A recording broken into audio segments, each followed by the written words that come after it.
कमी, भाग दो। निहाल कुछ पल तक शब्द ढूंढता रहा, फिर बोला, घर में सब ठीक नहीं चल रहा है सुहानी। हल्का सा हंसी, मगर उस हंसी में दर्द था। जब मैं थी तब भी तो सबको लगता था सारी परेशानी की वजह मैं ही हूँ। निहाल के पास इसका कोई जवाब नहीं था। उसने नज़रें झुका ली। पहली बार उसे महसूस हो रहा था कि जिस लड़की को उसने चुपचाप घर से निकलते देखा था वह अब पहले जैसी नहीं रही। उसने खुद को संभाल लिया है और अकेले जीना सीख लिया है। माँ की तबीयत ठीक नहीं रहती। घर हर दिन लड़ाई का अड्डा बन गया है। निहाल ने धीमे से कहा। सुहानी कुछ सेकंड उसे देखती रही, फिर बोली। तो निहाल उसकी आंखों में देखने की हिम्मत नहीं कर पा रहा था। माँ चाहती है तुम वापस आ जाओ। यह सुनते ही सुहानी बिल्कुल शांत हो गई। कुछ देर तक वह कुछ नहीं बोली। फिर उसने धीरे से कहा, और तुम क्या चाहते हो? निहाल चुप हो गया। वही चुप्पी जिसने एक दिन उसका घर तोड़ा था। सुहानी ने गहरी सांस ली और बोली, जिस दिन मुझे बारिश में अकेले घर से निकाला गया था उस दिन मैं मर गई थी। निहाल, जो लड़की आज तुम्हें सामने खड़ी है उसने खुद को अकेले बनाया है। निहाल के चेहरे पर शर्म साफ दिखाई दे रही थी। वह कुछ कहना चाहता था लेकिन शब्द नहीं मिल रहे थे। उसी समय सामने एक बड़ी कार आकर रुकी। ऑफिस की मालकिन गाड़ी से उतरी और मुस्कुराकर बोली, सुहानी कल की मीटिंग की तैयारी हो गई? सुहानी ने तुरंत संभल कर कहा, जी मैम। निहाल हैरानी से यह सब देख रहा था। जिस लड़की को उसकी माँ हमेशा निकम्मी कहती थी आज वही बड़े लोगों के साथ काम कर रही थी, मीटिंग अटेंड कर रही थी। मालकिन ने जाते जाते कहा, वैसे अगले महीने नई शाखा की जिम्मेदारी भी तुम्हें ही मिलेगी, तैयार रहना। सुहानी ने सिर हिला दिया। निहाल के चेहरे पर पछतावा और बढ़ गया। उसे याद आने लगा कैसे सुहानी हर छोटी चीज़ में उसका साथ देती थी, उसके लिए रात रात भर जागती थी, माँ के ताने सहती थी लेकिन कभी पलटकर जवाब नहीं देती थी। और उसने क्या किया? सबके सामने उसे अकेला छोड़ दिया, घर से निकाल दिया। सुहानी एक मौका और नहीं दे सकती? निहाल ने कांपती आवाज़ में कहा। सुहानी की आंखें भर आई लेकिन उसने आंसू गिरने नहीं दिए। मौका रिश्तों को दिया जाता है, निहाल, अपमान को नहीं। इतना कहकर वह मुड़ी और आगे बढ़ गई। निहाल वहीं खड़ा उसे जाता हुआ देखता रहा। उस रात निहाल पहली बार देर तक सो नहीं पाया। दूसरी तरफ सुहानी बालकनी में खड़ी आसमान को देख रही थी। उसके अंदर दर्द अभी भी था लेकिन इस बार वह टूट नहीं रही थी। उसके अंदर एक सुकून था। तभी कोमल उसके पास आई और बोली, क्या हुआ सुहानी? सुहानी ने धीरे से कहा।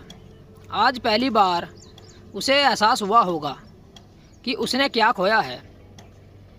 लेकिन अगले ही दिन सुबह दरवाजे की घंटी बजी और दरवाज़ा खोलते ही सुहानी एकदम सन्न रह गई।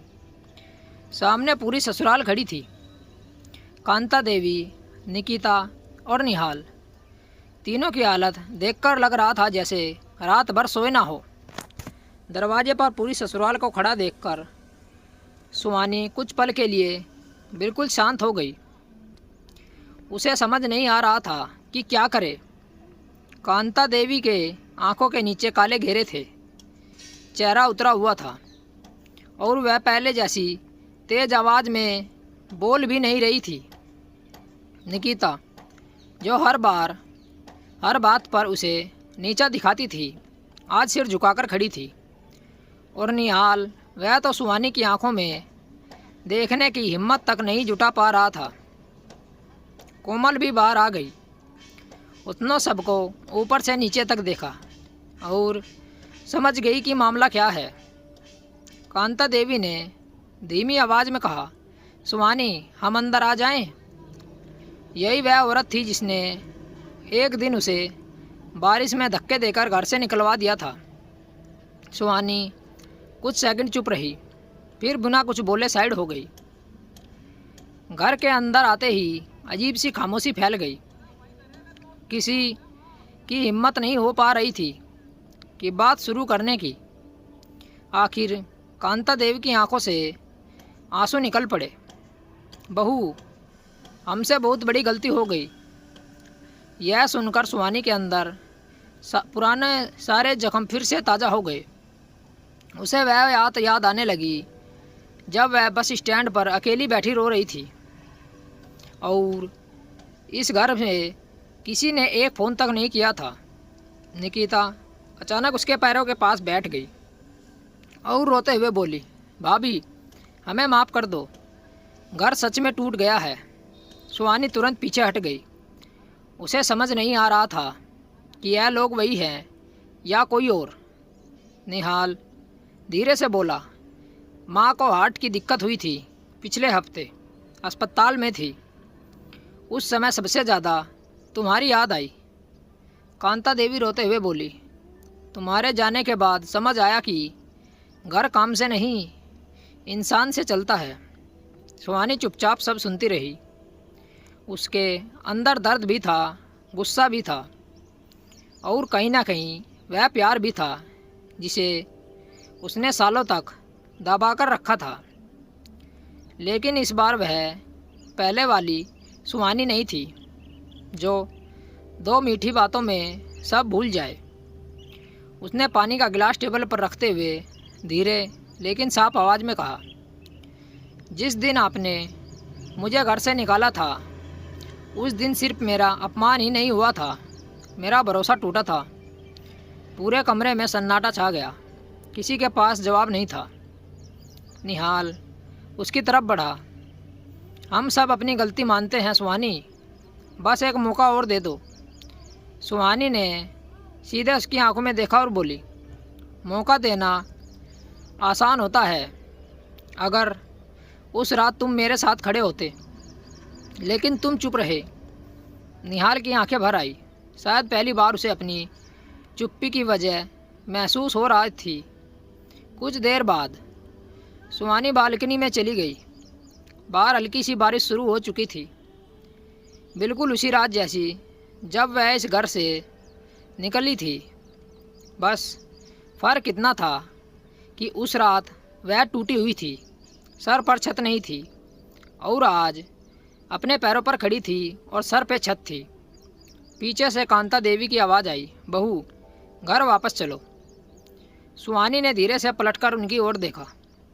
उसकी आंखों में आंसू थे, लेकिन आवाज़ मजबूत थी, मैं वापस आऊँगी, लेकिन उस घर में बहू बनकर नहीं, अपनी इज्जत के साथ, इंसान बनकर, जहाँ मुझे सुनने से पहले समझा जाए। कांता देवी फूट फूट कर रोने लगी। निहाल ने पहली बार सिर झुकाकर कहा, इस बार फैसला तुम्हारा होगा। सुहानी कुछ पल उन्हें देखती रही, फिर बोली, रिश्ता वहीं टिकता है जहाँ सम्मान बचा रहे। जब घर में कोई काम करने वाला नहीं रहा, तब आप लोगों को मेरी कमी महसूस हुई, मेरी याद आने लगी, और अब मैं कभी नहीं लौटूंगी उस घर में। आप लोग जा सकते हैं। उस दिन पूरी ससुराल खाली हाथ वापस गई, लेकिन पहली बार उन्हें एहसास हुआ कि जिस लड़की को उन्होंने कमज़ोर समझा था, असल में वही सबसे मजबूत इंसान थी। तो दोस्तों, आपको कहानी कैसी लगी कमेंट करके हमें बताएं, और चैनल को ज़रूर सब्सक्राइब करें।